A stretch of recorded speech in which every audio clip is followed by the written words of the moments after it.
جی viewers, دوبارہ ہم ایوب قطب صاحب کے ساتھ بیٹھے ہیں اور آپ نے ان کی ارلی اسکولنگ، ارلی کیریئر کے بارے میں آپ سے پارٹ 1 میں شیئر کیا. پھر 2 جو بڑی چیزیں تھی، پائیدار کی کہانی اور NCS کی سٹوری کے بارے میں بتایا، اس کی اچیومنٹ. اب آخری سیکشن میں اس سے پوچھتے ہیں کہ انہوں نے بہت سارے ADB، IUCN کئی اداروں کے ساتھ ایز اے کنسلٹنٹ کام کیا، ملک سے باہر کام کیا. سر یہ بتایا ہمیں کہ آپ نے پوری زندگی کمیونٹیز کے ساتھ کام کیا اور آپ نے ملک سے باہر بھی کام کیا، وہاں یمن میں کیا اور کہاں پہ کیا؟ سیریا میں، سری لنکا میں. ان کمیونٹیز اور ہماری کمیونٹیز میں آپ کو کیسے لگا کہ کیا ڈیفرنسز ہیں؟ نہیں، میں نے جانا کہ ملک سے باہر میں بہت اگنورنٹ ہوں. اچھا، مجھے کچھ نہیں آتا ان کی تہذیب کے بارے میں، ان کی زبانوں کے بارے میں. تو میں نے اپنے آپ کو اپنے ٹیکنیکل TOR میں یمن میں محدود رکھا. میرا بڑا گیون TOR تھا. وہاں پری اسٹیبلشڈ رینج کیرنگ کیپیسٹیز کی ایک بہت بھرپور اسٹڈی ہوئی تھی. میرا کام تھا کہ کانفرنس میں آلٹرنیٹیو پیش کرنا کہ ان کیرنگ کیپیسٹیز کے حوالے سے آپ کیا کیا چیزیں کر سکتے ہیں ان کو بڑھانے کے لیے. آپ انوائرمنٹل ایجوکیشن دے سکتے ہیں، آپ فارمرز کو کیا مزید سکلز دے سکتے ہیں تاکہ اپنی رینجز میں کیپیسٹی میں رہیں. سری لنکا میں، سری لنکا میں صاحب ایک مختلف کہانی ہے. سری لنکا سے پہلے مجھے یونیپ نے ہمارے 7 جو ساؤتھ ایشیا کے ملک ہیں وہاں بھیجا، اور سوال یہ ان سے جو انوائرمنٹ کے آفیشلز تھے پوچھوایا کہ ہم کیا کولیبوریٹ کر سکتے ہیں ایک دوسرے کے ساتھ. اس کے بیسس پہ میں نے Sri Lanka, Maldives, Pakistan of course, India, Nepal, Bhutan, Bangladesh کا دورہ کر کے ایک رپورٹ تیار کی. ایک ماڈسٹ 4 سال کا پروگرام تیار کیا کہ ہم ایک دوسرے کے ساتھ ماحول کی انفارمیشن شیئر کر سکتے ہیں. مثلا انڈین اوشن پولوشن شیئر کر سکتے ہیں. پھر تھوڑی سی کہ ہمارے ملک میں اچھے ادارے ہیں. انڈیا کہتا ہے ان کے پاس 5 انوائرمنٹ کی ورلڈ لیڈنگ انسٹیٹیوٹس ہیں، اور ہمارے پاس بھی پاکستان فارسٹری انسٹیٹیوٹ ہے. تو یہاں تھوڑا سا ایکسچینج پروگرام اسٹوڈنٹس کا ہو جائے. جو منسٹر اس کانفرنس پہ تھے ان کو یہ بہت پسند آیا اور انہوں نے 24 گھنٹے میں کہا اس پروگرام کو 4 فولڈ کر کے لے کے آؤ. بڑے ایکسائٹڈ ہوئے. تو جو پلینری سیشن کے چیئر تھے وہ پریزیڈنٹ پریما داسا تھے. انہوں نے کہا اس بندے کا CV لے کے آؤ، اس نے بڑا کام کیا. تو اچھا موقع تھا. انفارچونیٹلی یہ سپٹمبر 1992 تھا. اکتوبر 1992 میں ایودھیا ہو گیا. فیبرری 1993 میں پریما داسا اسیسینیٹ ہو گئے. تو یہ موقع ہاتھ سے نکل گیا. یہ کہانی ہے سری لنکا کی. سر کیا دیکھتے ہیں اور لانگ پیریڈ آف ٹائم جو کنزرویشن کی ہم نے بات کی، پھر آپ نے ڈاکٹر محبوب الحق صاحب کے ایک جو ایپٹیچیوڈ تھا، ظاہر ہے وہ بھی ایک بہت بڑا نام ہے. ہم تو ان کی بینیفیشری ہے کیونکہ جو انوائرمنٹ کا سبجیکٹس PhD کے لیے ہم نے کی اسکالرشپ پہ، اور یہ مجھے سر اس وقت ڈاکٹر محبوب الحق صاحب نے جو پروگرام لائے تھے ہمارے PhD کے اسکالرشپ پہ، اٹ واز فار 128 ایج کے. تو بڑے لوگ اس سے کہتے تھے کہ یار یہ لڑکے بھاگ جائیں گے اور یہ واپس نہیں. اس نے کہا یار ان کو ایجوکیشن دو اور آ جائیں گے، اس ملک کی خدمت کریں گے، آگے مزید 30 سال تک کریں گے، بجائے کہ آپ 40-50 سال کے لوگوں کو بھیجیں اخیر عمر میں پھر وہ. تو ان کا بھی ایک الگ سے اس ملک میں نام ہے.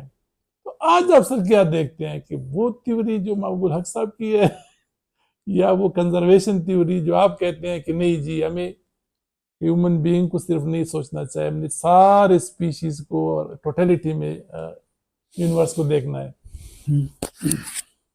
جی ڈاکٹر بشیر اب آپ نے بہت بڑا سوال پوچھ لیا جس کا چھوٹا جواب نہیں ہے. سر بڑے آدمی سے تو بڑا سوال پوچھا جاتا ہے نا. چلیں صاحب، جو چیزیں ہمیں سرٹن پتہ ہیں ان کی بات کر لیتے. ہمیں سرٹن پتہ ہے کہ اگلی 40 نسلیں اس جنریشن کو گالیاں دیں گی. اس لیے کہ پلاسٹک 1913 میں ایجاد ہوا، آرٹیفیشل یوریا 1913 میں ایجاد ہوا،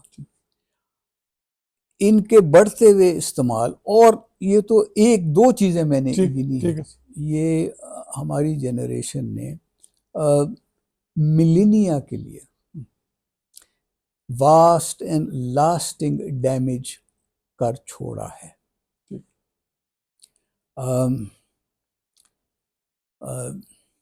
اور بھی سر کلورو فلورو کاربنز ہیں، اور سر پیسٹیسائڈز اور انسیکٹیسائڈز اور یہ ان گنت ہیں، بالکل، اور ان میں سے کسی کا ٹیکنیکل حل نہیں ہے، وہ ایک ٹیمپرری حل ہے، وہ اوزون ڈپلیٹنگ گیسز کا وہ ماڈل نہیں چلے گا۔ سر 1995 یا اس کا بھی کانفرنس تھی، انہوں نے کہا کہ جی ہم سی ایف سی کی جگہ ایچ سی ایف سی لاتے ہیں۔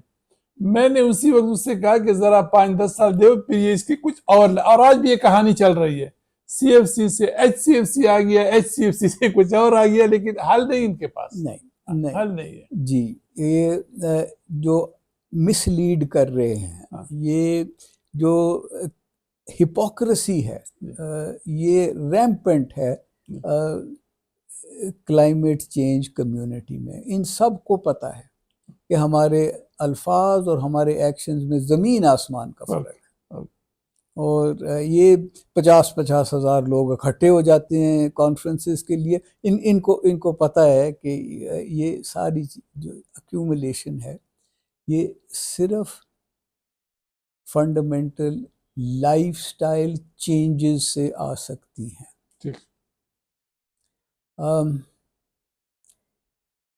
صاحب دنیا میں اچھے تجربے ہیں، جہاں ایسٹ ایشین ملکوں نے ہیلتھی لائف سٹائلز اپنائے ہیں، سینیٹیشن اور ہائیجین میں ہائی سٹینڈرڈز اپنائے ہیں، تو انہوں نے پہلے اپ اسٹریم ایجوکیشن میں کام کیا ہے، پھر انہوں نے سیکٹرز میں کام کیا ہے۔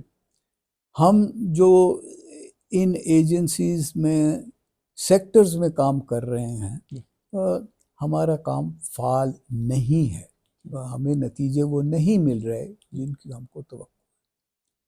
تو صاحب اس حد تک تو ڈاکٹر محبوب الحق ٹھیک تھے۔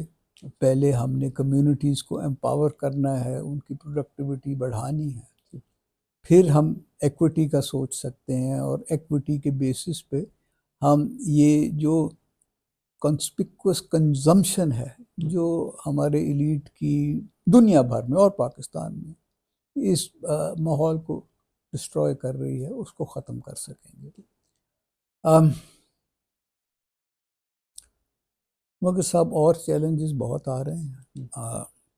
آپ نے اور میں نے اس ڈسکشن سے پہلے بات کی کہ ایک نیا کانا دجال آ رہا ہے آرٹیفیشل انٹیلیجنس کی شکل میں، اس کے کیا ایتھیکل ویلیوز ہوں گے، کیا اس کے پیرامیٹرز ہوں گے، اور پھر یہ جو ہم نے جن ریلیز کیا ہے اس کے کانسیکوینسز کہاں جائیں گے، کہاں لے کے جائیں گے۔ بہت بڑے بڑے سوال ہیں، بہت بڑے بڑے سوال ہیں۔